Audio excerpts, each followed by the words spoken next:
the lessons that I love, that I often connect to my self-care talk and conversation, is that when we're on an airplane, this actually happened to me, true story. I'm with my daughter, and we were going to, I was doing a presentation in St. Thomas, and I took my youngest daughter with me.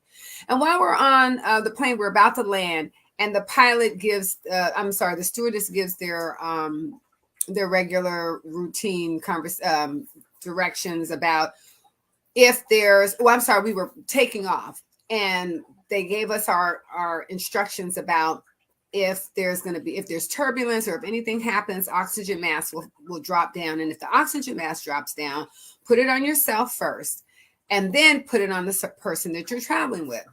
And I'll never forget, my daughter, she's about 12 or 13 at the time. She looked over at me, and she kind of chuckled, and I said, "What's so funny?"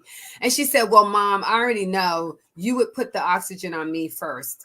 And I laughed back, and I said, "Oh, no, honey." I said, "As much as I love you, I absolutely am also obedient, and I'm not crazy. I would put the oxygen on me first, and then I will put the oxygen on you." And I said, "Because if I can't help myself, I can't help you."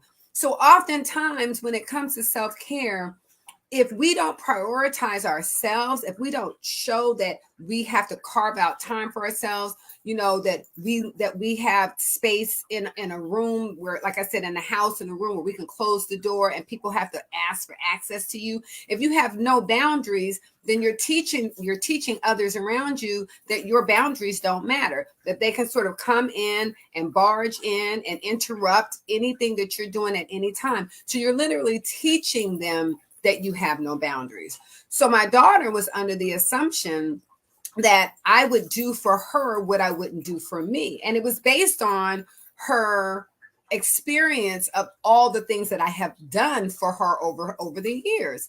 And I made it really clear, I do take care of you, but I'm very, very intentional about taking care of me first, because I can't give from an empty cup.